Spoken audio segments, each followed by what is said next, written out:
The room went silent. Dead silent. The kind of quiet that happens right before a gunshot. I was on my knees, shaking, reaching for the silver necklace I'd hidden for 5 years. But his hand got there first. A hand covered in scars and rings worth more than my life. Adrien Moretti. The capo of New York snapped the locket open. His eyes, usually cold as ice, burned with sudden, terrifying rage. He looked at the photo inside, then at me, and roared the words that changed everything. "That's my brother's face. Why do you have a picture of a dead man?"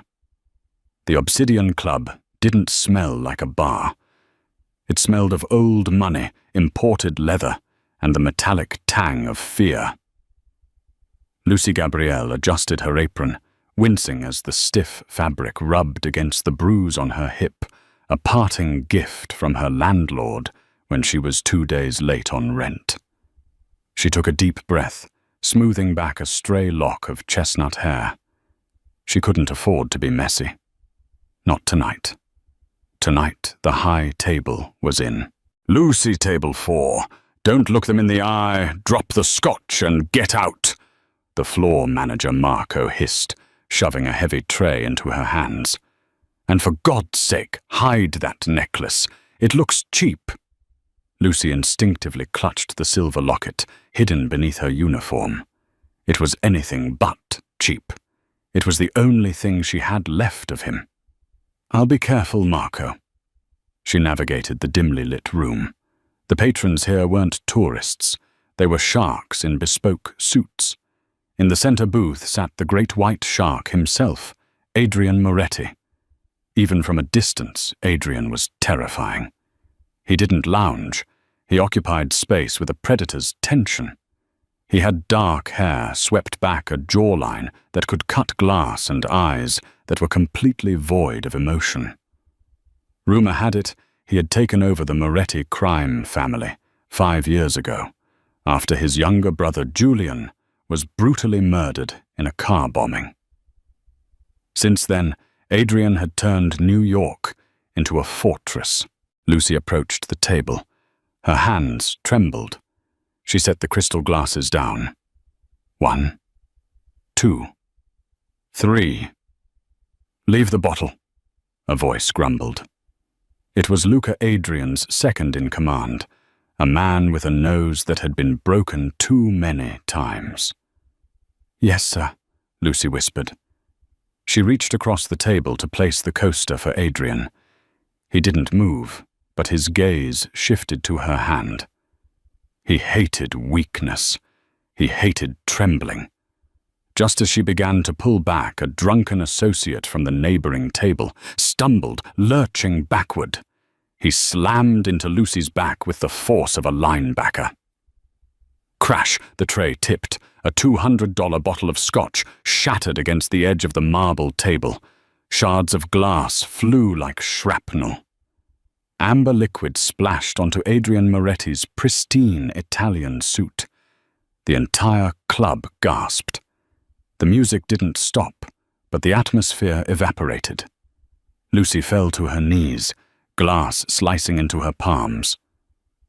"I'm so sorry.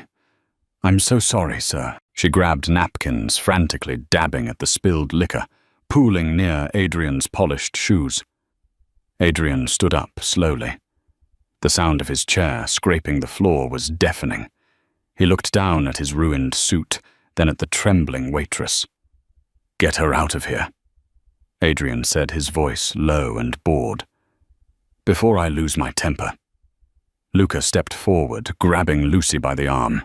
"You heard the boss." Lucy scrambled to stand, but in the scuffle the clasp of her uniform blouse had come undone.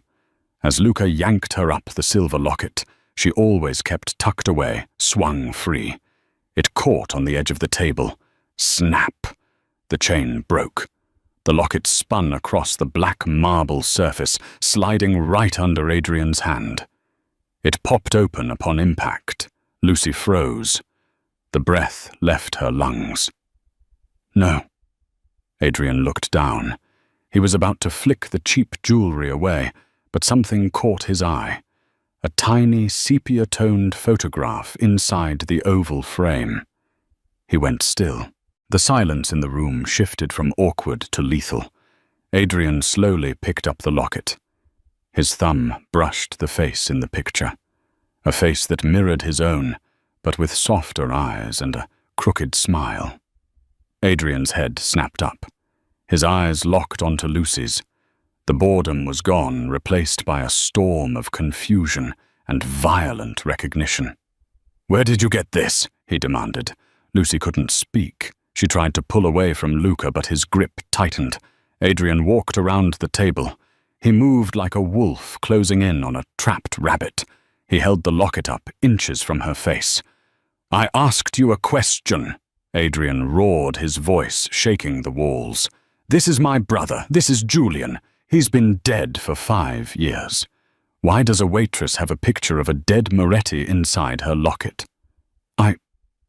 I found it," Lucy lied, her voice cracking. "I bought it at a pawn shop."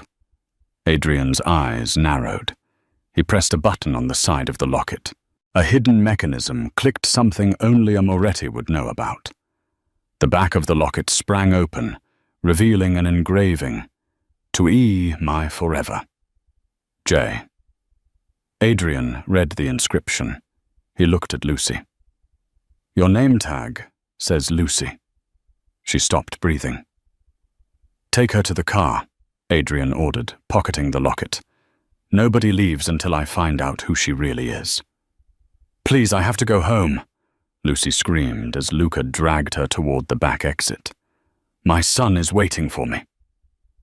Adrien paused. He turned back, his silhouette framed by the dim club lights. "You don't have a home anymore, Lucy. Not until I decide if you're a ghost, a spy, or a liability I need to erase." The ride to the Moretti estate was a blur of rain-slicked streets and suffocating silence. Lucy sat in the back of the black SUV, sandwiched between 2 guards. Her hands were not bound, but they might as well have been. She closed her eyes, praying Mrs. Higgins, her neighbor, wouldn't leave Leo alone when she didn't come home. Leo. He was 4 years old. He had his father's smile and his uncle's temper. If Adrien saw him, if Adrien knew. The car crunched over gravel. They had arrived at the Fortress, a sprawling Gothic mansion on the cliffs of Long Island. Lucy was marched into a study that was larger than her entire apartment. The walls were lined with books and weapons, antique muskets crossed with modern assault rifles. A fire crackled in the hearth, casting long, dancing shadows. Adrien stood by the window, staring out at the storm. He held a glass of whiskey in one hand and her locket in the other. "Sit," he commanded, not turning around. Lucy sat in the high-backed leather chair. She wrapped her cardigan tight around herself. "Mr. Moretti, please. I didn't steal it. He gave it to me." Adrien turned. "He gave it to you, Julian?" "Yes." Julian was engaged to the daughter of the Chicago outfit when he died. A political match. He didn't have a girlfriend. Adrien walked over, leaning against the heavy oak desk. "So tell me, Lucy, were you his whore, or were you the one who set him up? I loved him." Lucy shouted, the anger overriding her fear. "I didn't know who he was. He told me his name was Jay. We met at a coffee shop in Brooklyn. He was kind. He wasn't like you." Adrien flinched. The comparison stung, though he didn't show it. "Jay. He used his middle name. Clever." He swirled his drink. "You said forever in the inscription. How long did you know him?" 6 months. Lucy whispered, tears stinging her eyes. "He was going to leave the family business. He said he had a way out. The night he died, he was coming to pick me up. We were going to run away together." Adrien slammed his glass down on the desk, shattering it. Liar! Lucy jumped. Julian never wanted out. He was the heir. He was born for this life. Adrien paced the room, his composure cracking. He died in a car bombing meant for me. He took my car that night. If he was coming to get you, why was he driving towards the docks? I don't know, Lucy sobbed. I waited for him all night. He never came. Then I saw the news. Adrien studied her. She looked broken, genuine. But in his world, innocence was usually a mask for treachery. You mentioned a son. Adrien said, his voice dropping an octave. In the club. You said your son was waiting.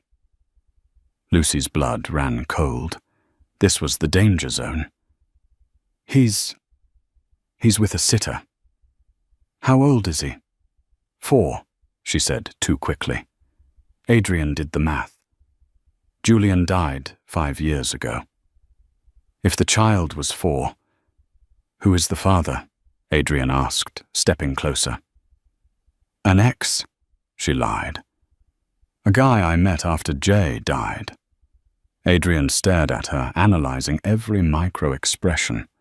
He walked around the desk and stood right in front of her. He reached out, tilting her chin up with a rough finger. You're a terrible liar, Lucy. He pulled a cell phone from his pocket. Luca, go to the address on her employment file. Bring the boy here. No. Lucy lunged at him, clawing at his suit. Don't you touch him. He has nothing to do with this. Adrien, please. Adrien caught her wrists easily, pinning them to her chest. His face was inches from hers. She could smell the whiskey and the expensive sandalwood soap. For a second, the heat between them wasn't just anger. It was electric. If the boy is yours and you loved my brother, Adrien said, his voice a dangerous rumble, then I need to know if my brother left anything else behind besides a grieving waitress.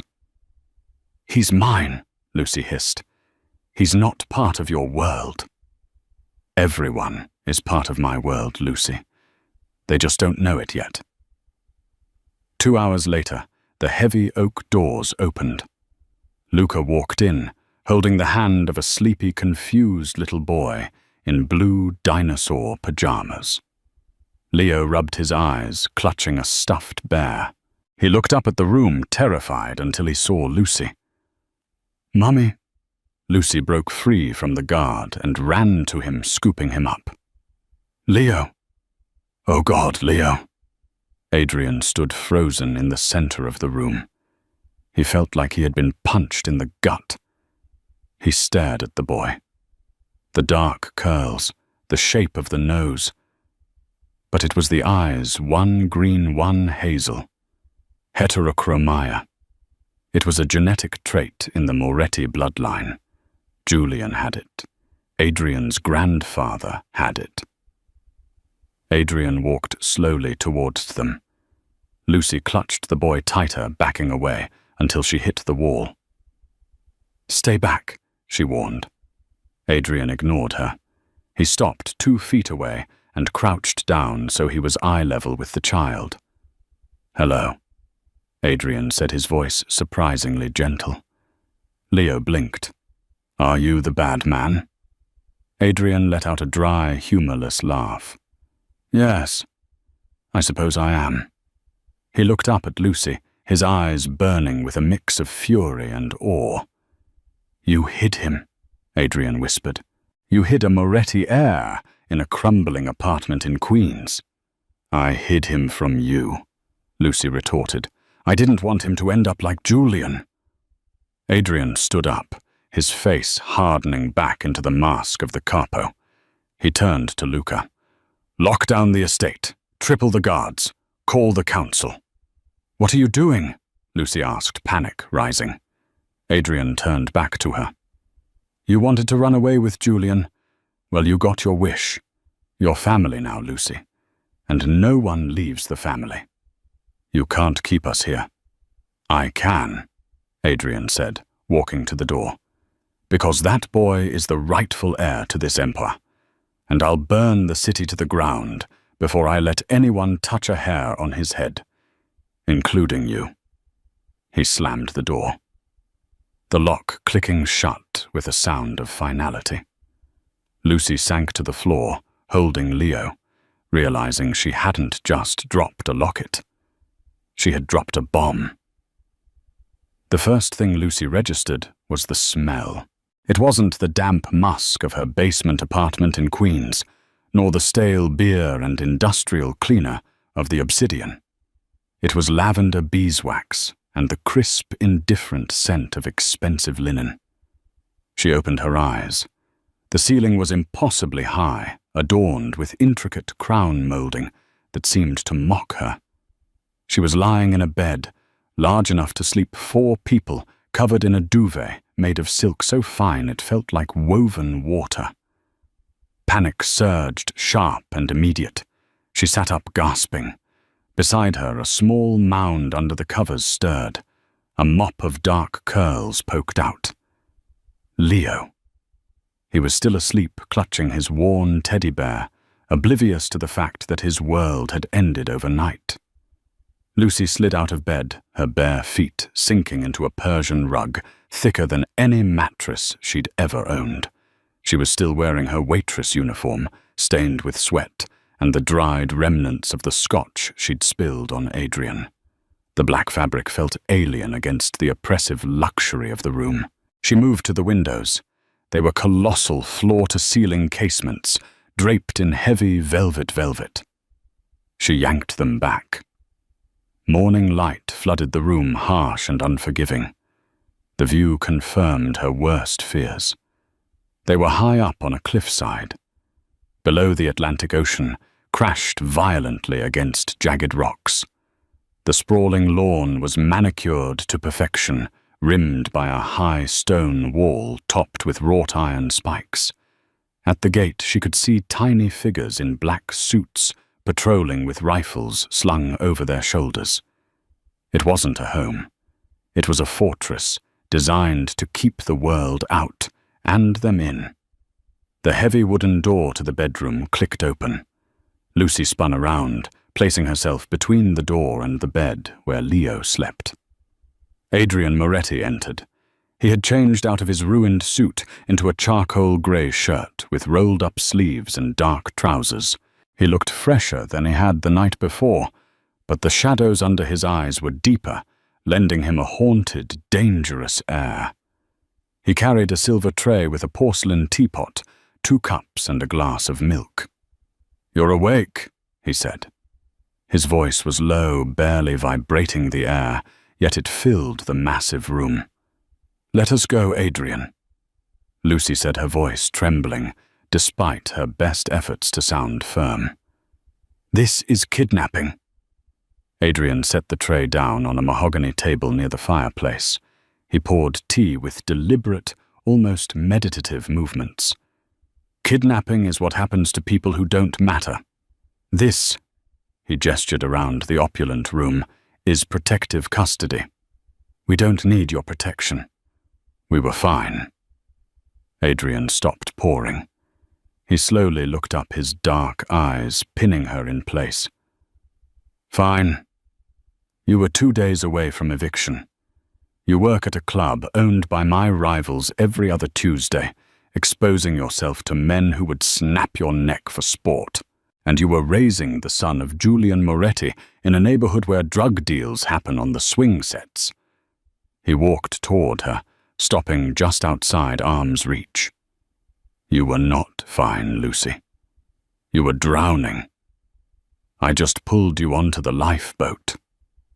"You didn't pull us," she hissed, keeping her voice low so as not to wake Leo. "You dragged us." "Semantics." He glanced past her at the sleeping boy. The sight seemed to cause him physical pain. His jaw tightened, a muscle feathering in his cheek. "He sleeps like Julian did, dead to the world." The mention of Julian brought a fresh wave of grief to Lucy's chest. Being here in his childhood home, surrounded by the wealth he had tried to escape for her, was agonizing. "Why are you doing this?" she whispered. "You hated that I had the locket. You were furious." "I was shocked," Adrien corrected. He ran a hand through his hair, momentarily breaking his composed facade. "For 5 years I thought my brother died for nothing, a random act of violence in our violent world. Now I know he left something behind." He looked back at her, his gaze intense and unsettlingly possessive. "That boy has Moretti blood. He has the eyes. He is the rightful heir to everything you see, and a great deal you don't.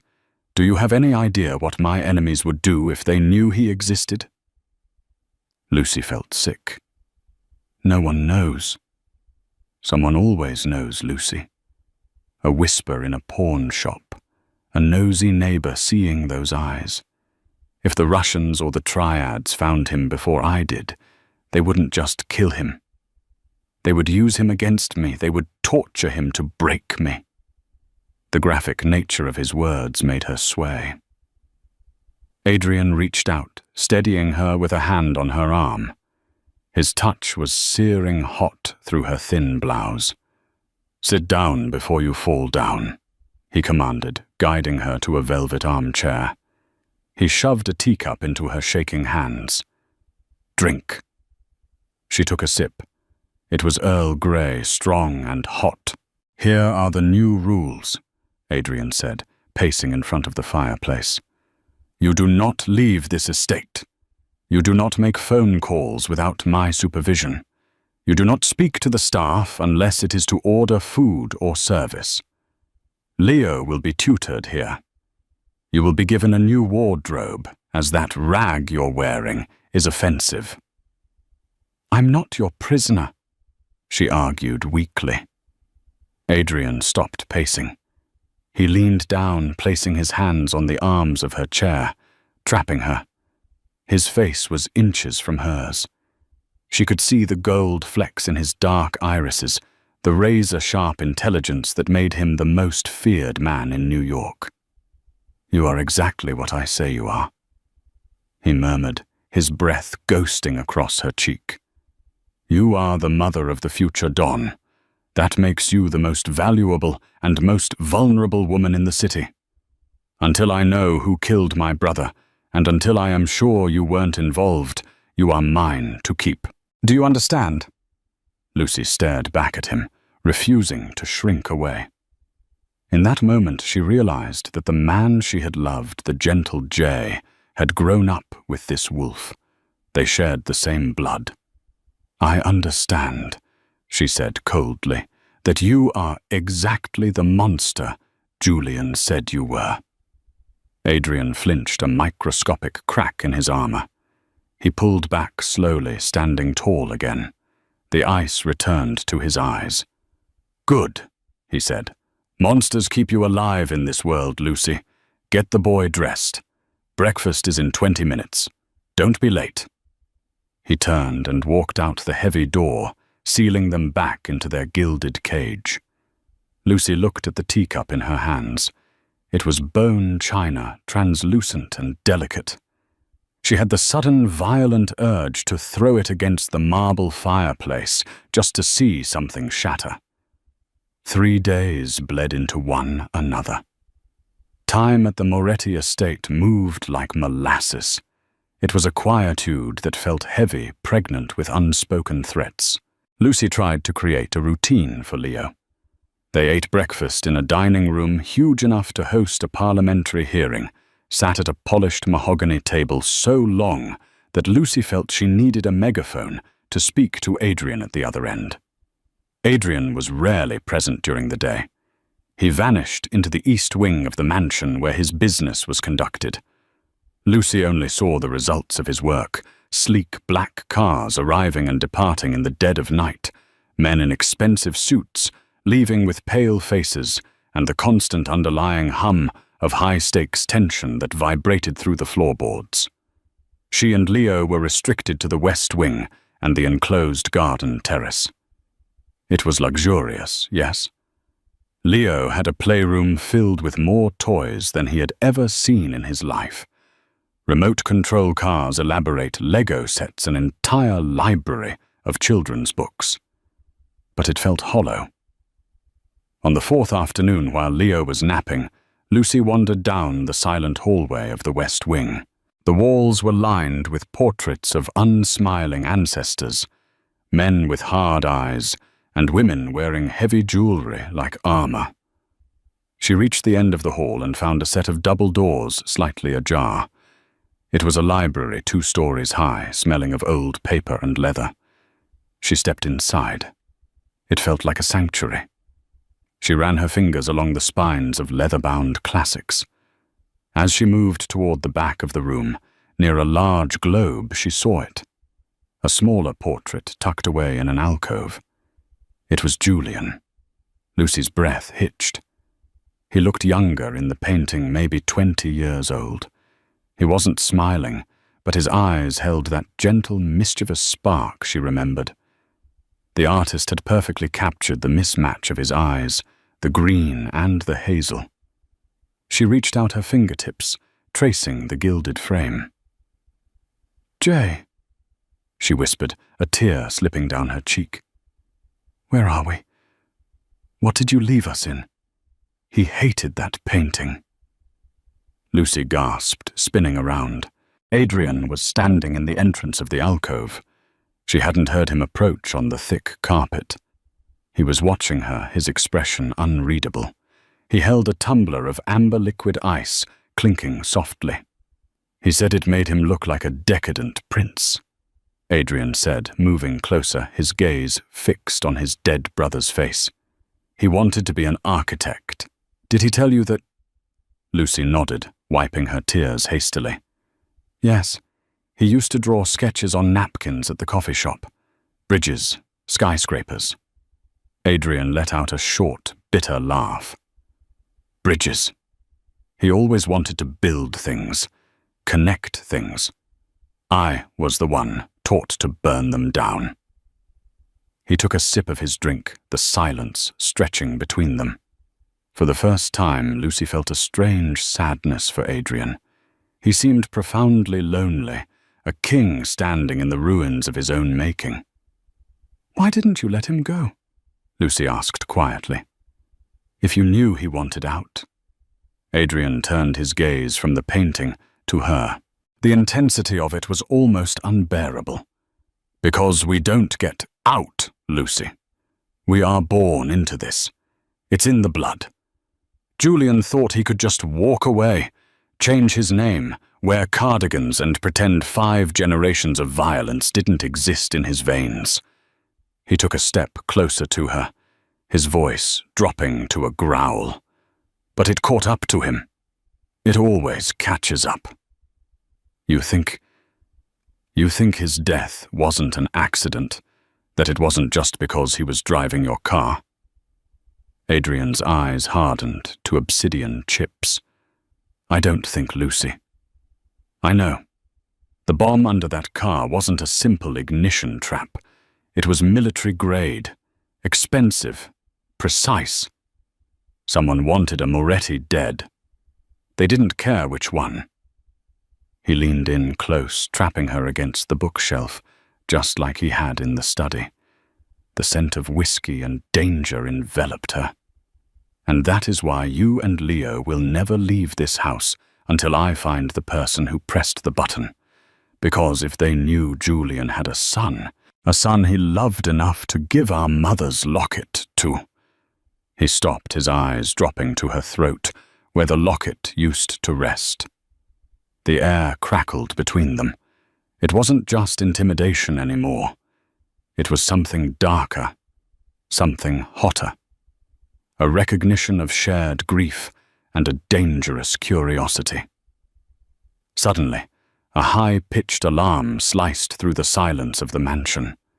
Adrien instantly shifted from contemplative griever to lethal weapon. He grabbed Lucy's arm hard. "What is that?" she cried. "Perimeter breach," he snapped, already pulling her toward the door. "South Lawn.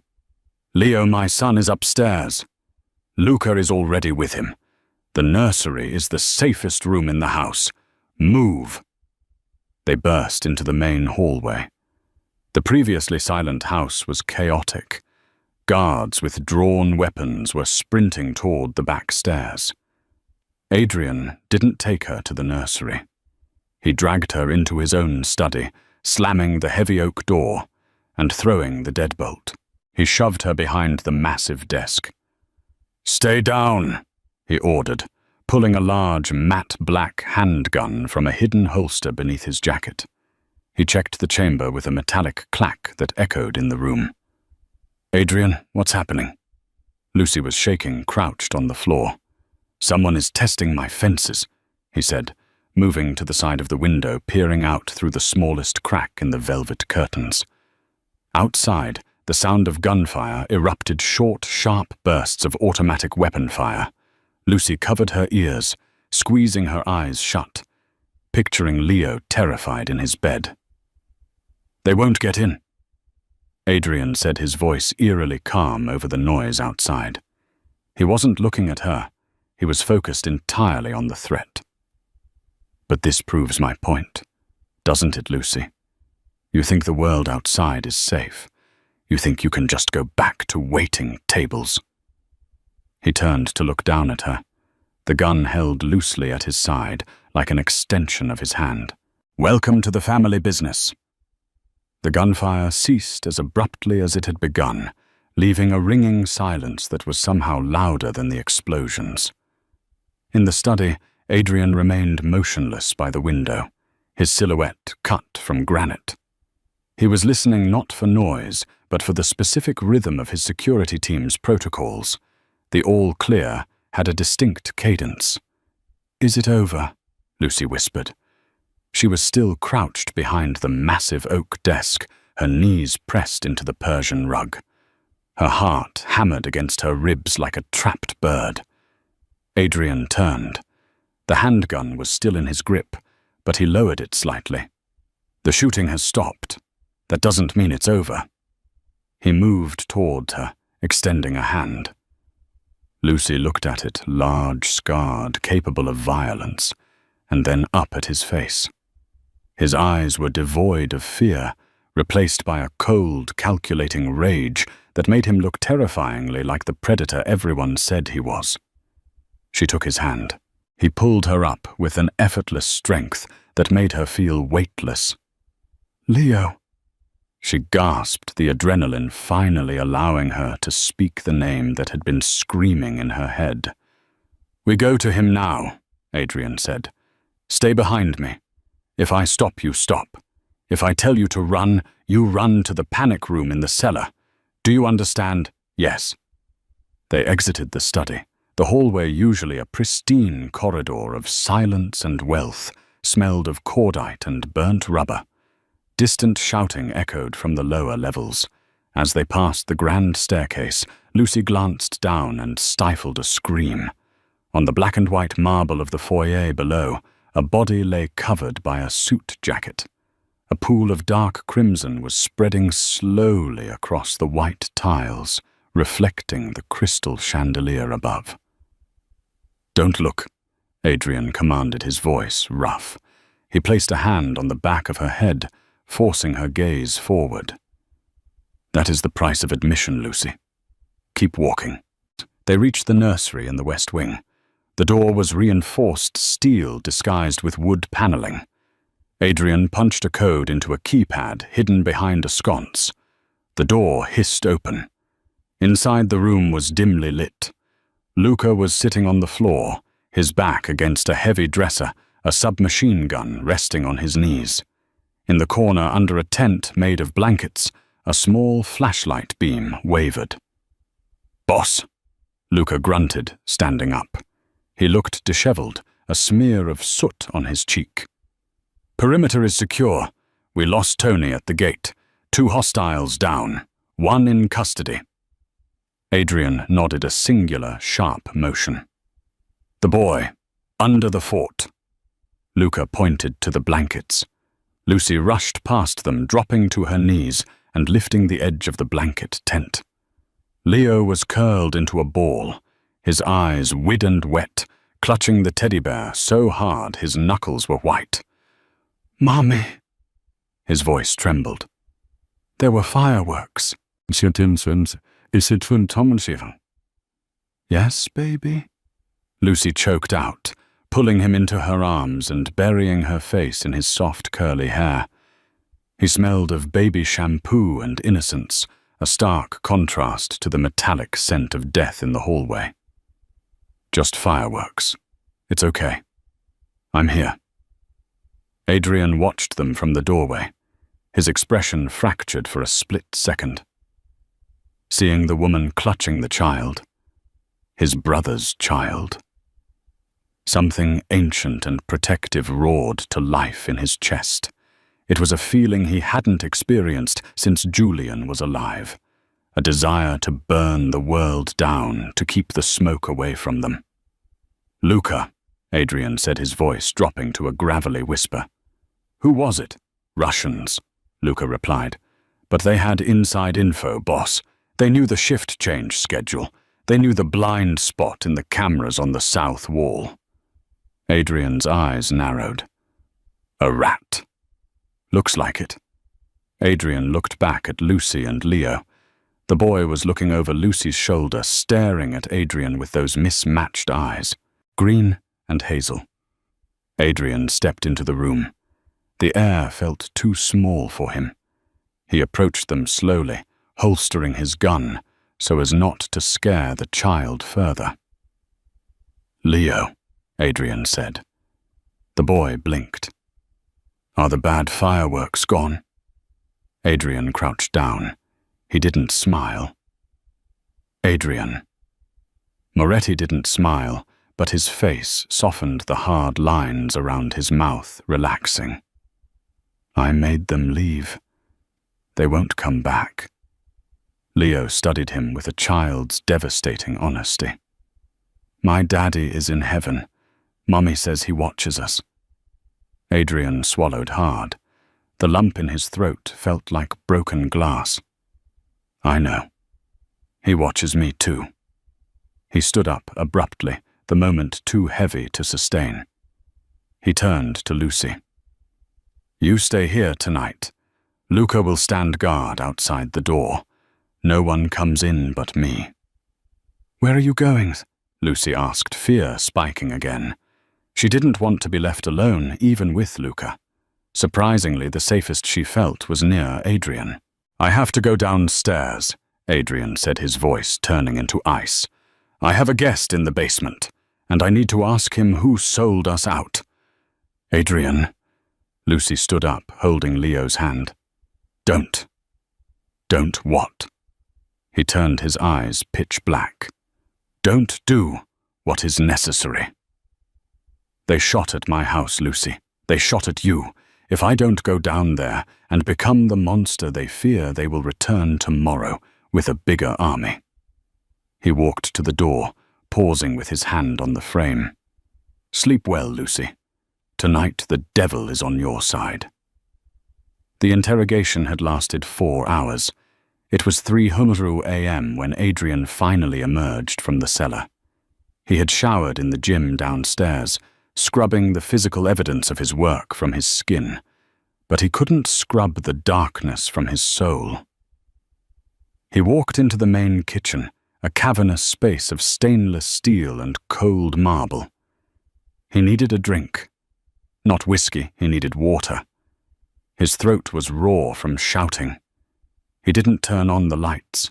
The moonlight streaming through the high windows was enough.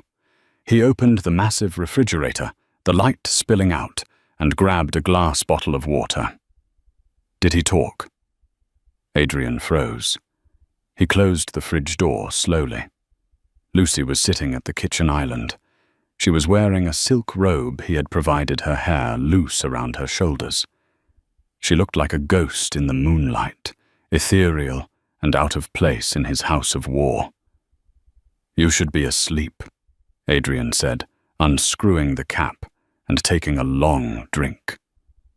I couldn't sleep, she said softly. Every time I closed my eyes, I heard the gunshots. She traced the pattern of the marble counter with her finger. You didn't answer me.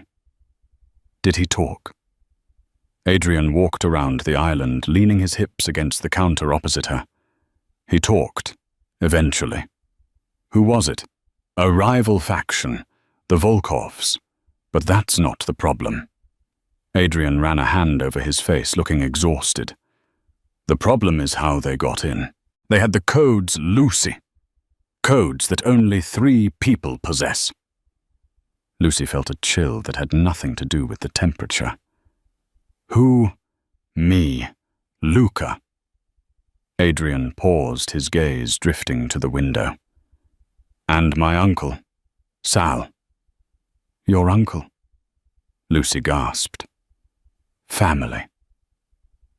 In my world, family is usually who holds the knife, Adrien said bitterly. Sal was the one who insisted Julian shouldn't marry the Chicago girl. Sal was the one who handled the logistics the night Julian died. He pushed off the counter and began to pace the energy in the room, shifting from exhaustion to restless agitation. I've been blind, Adrien muttered more to himself than her. I thought Julian was killed because of me, because he was driving my car. But what if he was the target all along? What if Sal knew Julian wanted out, and knew that if Julian left, the family would look weak? Lucy stood up. She walked around the island, approaching him. She saw the tremor in his hands. Hands that had likely inflicted terrible pain hours ago. Adrien, she said. He stopped pacing and looked at her. For the first time, the barrier between them, the capo and the waitress, felt thin. Julian told me something, she whispered. The last night I saw him, he was nervous. He gave me the locket and he said, she furrowed her brow, searching her memory. He said, if anything happens to me, don't trust the man with the silver cane. Adrien's blood ran cold. He went perfectly still.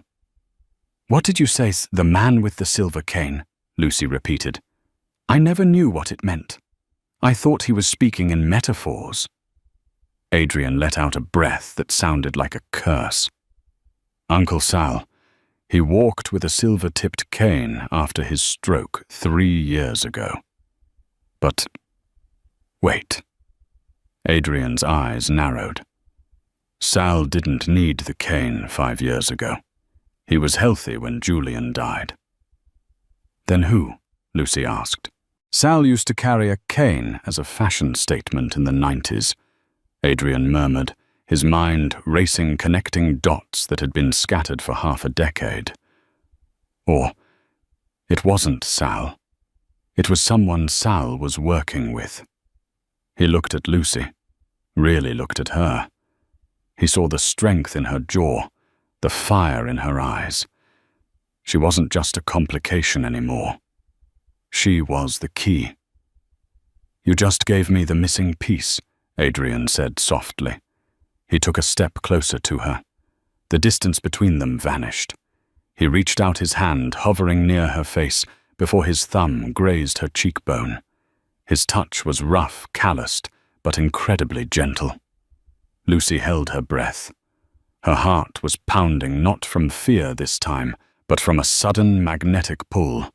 You look so much like him, she whispered, her voice breaking. But your eyes, they're so sane. I'm not him, Lucy. Adrien rasped, his voice dropping to a low rumble. I can't be him. He was the light. I'm the shadow that keeps the light from burning out. He leaned in. It was inevitable.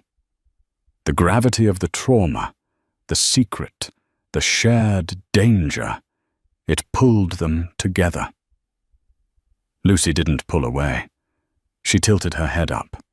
Adrien's lips brushed hers, a tentative testing pressure. It wasn't the kiss of a lover. but of a drowning man finding air. Then he pulled back sharply, as if burned. He turned away, gripping the edge of the counter until his knuckles turned white. "Go to bed, Lucy. Go upstairs before I make a mistake we can't come back from." "Adrien, go!" He roared, the command cracking through the quiet kitchen. Lucy flinched, but she didn't run. She looked at his back, seeing the tension in his shoulders, the burden he was carrying. "You don't have to carry it alone," she said softly. She turned and left the kitchen. Adrien waited until her footsteps faded. Then he pulled his phone from his pocket. He dialed a number. "Luca," he said, his voice void of all emotion. "Get the car. We're paying Uncle Sal a visit. And bring the shovel." The rain over Brooklyn was torrential, a curtain of water that blurred the city lights into streaks of neon and grey. The black Cadillac moved through the storm, like a shark through deep water, silent and lethal. Inside, Adrien sat in the back, checking his weapon for the third time. The magazine clicked into place, a sound of finality.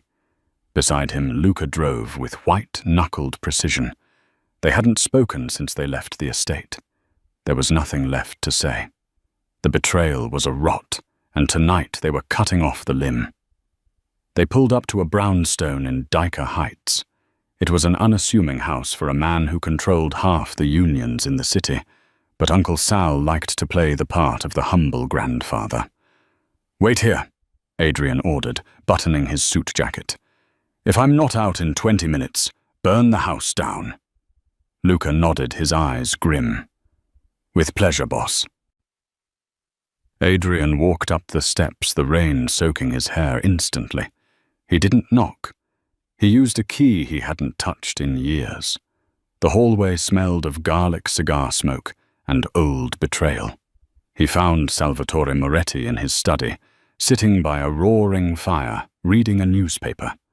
A silver-tipped cane leaned against his armchair, gleaming in the firelight like a serpent's tooth. Sal looked up, not surprised. He was a heavy man, with a face like a bulldog, and eyes that had seen and ordered too much death. "Adrien," Sal rumbled, folding the paper. "A bit late for a family visit, isn't it? And you look wet. Like a drowned rat." Adrien didn't smile. He walked into the room, dripping water onto the Persian rug. He didn't sit. He stood tall, blocking the warmth of the fire. "I had a chat with the Russians tonight, Sal." Sal's expression didn't flicker. "Those savages, always causing trouble. I told you we should have wiped them out last summer." "They knew the codes," Adrien said softly. "The codes only 3 people have." Sal sighed, a long, weary sound. He reached for his cane, his hand gripping the silver head, a wolf's head. "Technology, Adrien. Hackers. The world isn't what it used to be. You can't trust machines." "And Julian?" Adrien took a step closer. "Could we trust him?" Sal froze. The air in the room grew heavy, suffocating. "Julian was a good boy," Sal said, his voice dropping. "But he was soft. He wanted to leave. He wanted to take the family secrets and run off with some waitress. He was a leak waiting to spring." "So you plugged the leak?" Adrien whispered. The rage was building in his chest, hot and blinding, but his voice remained ice cold. "You put a bomb in my car. You knew he took my car that night. You watched him drive away to his death." Sal stood up, leaning heavily on the cane. The mask of the kindly uncle slipped, revealing the ruthless consigliere beneath. "It had to be done." Sal barked, his face reddening. He was going to destroy us. "A Moretti does not walk away. I did it for the family. I did it for you, Adrien. You were always the strong one, the true king. Julian was just a spare." Adrien stared at the man who had taught him how to tie a tie, how to shoot a gun, how to lead. He wasn't a spare. He was my brother. Sal sneered. He was a liability. And now I hear you're harboring his bastard and the woman. You're making the same mistake, Adrien, letting sentiment cloud your judgment. Sal tapped the cane on the floor once, twice. Suddenly the door behind Adrien clicked. A hidden panel in the bookshelf slid open. 2 of Sal's personal guards stepped out, guns raised. I knew you'd figure it out eventually, Sal said, shrugging. You're smart, but you're alone. It's a shame, Adrien. I really didn't want to prune the tree again. Adrien didn't turn around to look at the gunman. He kept his eyes locked on Sal. You think I came here alone, Uncle? Adrien asked, tilting his head. Sal frowned. Luca is outside. My men are watching the street. Adrien reached into his pocket. Sal flinched, but Adrien only pulled out a phone. He pressed a single button and tossed it onto the desk. It was a live audio feed. From outside. Pop. Pop. 2 suppressed shots. Then silence. Then Luca's voice crackled through the speaker. Street is clear, boss. Backyard is clear. The house is yours. Sal's face went pale. The 2 guards behind Adrien hesitated, glancing at each other. Put the guns down, Adrien said, not raising his voice. And you walk out of here alive. Keep them up, and you die with him. The guards were mercenaries. They knew the shift in power when they felt it. Slowly they lowered their weapons, backed away, and vanished through the hidden door. Sal was alone. Truly alone. He gripped his cane, his knuckles white. You can't do this. I am your blood. You lost that right when you spilled Julian's, Adrien said. He walked forward, closing the distance. Sal swung the cane, a desperate, vicious strike, aimed at Adrien's head. Adrien caught it mid-air with one hand. He wrenched it from the old man's grip and snapped it over his knee. The silver wolf's head rolled across the floor, coming to a stop by the fire. Sal stumbled back, falling into his chair, gasping for air. Adrien, please. Adrien looked down at him. There was no joy in this. Only duty. Only the grim necessity of a world built on violence. Lucy told me what Julian said, Adrien murmured. Beware the man with the silver cane. He leaned down. He knew, Sal. In the end, he knew it was you. Adrien turned and walked toward the door. Where are you going? Sal wheezed. Adrien. Adrien stopped at the threshold. To my family. He walked out into the rain. Behind him, Luca entered the study, closing the door softly. A moment later, a single shot rang out, swallowed by the thunder. The sun was rising when the Cadillac returned to the cliffside estate. The storm had broken, leaving the sky a bruised purple and gold. Adrien walked into the house. He was exhausted, his soul feeling scoured and raw. He climbed the stairs to the west wing, his steps heavy. He opened the door to the bedroom. Lucy was awake. She was sitting in the armchair by the window, Leo asleep in her lap. She looked up as he entered. She didn't ask what happened. She saw the void in his eyes, the finality of his posture. She knew. Adrien walked over to them. He sank to his knees on the rug, eye level with Leo's sleeping face. He reached out his hand, hovering, shaking slightly before resting it on the boy's back. It's done, Adrien whispered. Lucy reached out and covered Adrien's hand with hers. Her skin was warm, alive. It anchored him. Is it over? She asked softly. The threat is gone, Adrien said. He looked up at her, his dark eyes searching hers. But this life, It's never really over, Lucy. The wolves are always circling. Then let them circle, Lucy said, her voice fierce, a newfound strength steeling her spine. She squeezed his hand. We're not rabbits anymore, Adrien. We're part of the pack. Adrien looked at her, Hilly, looked at her.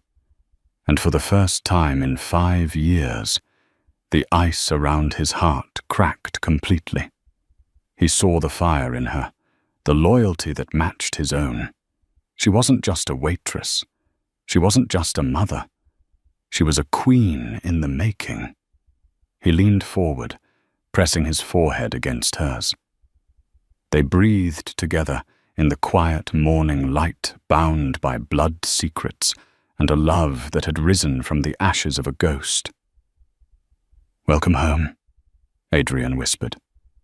Lucy closed her eyes, holding on to the man who was both their monster and their savior. "We're not going anywhere." And that is the story of how a single broken necklace toppled an empire. What started as a waitress's worst nightmare became the catalyst for unearthing a 5-year-old conspiracy. Adrien Moretti found more than just his brother's ghost that night. He found the future of his family and a woman strong enough to stand beside him in the darkness. It's a reminder that sometimes the things we try hardest to hide, like a locket under a uniform, are the very things that set us free.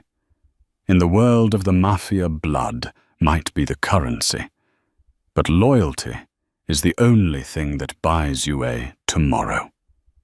Wow, that was a heavy ride. I have to ask you guys a question.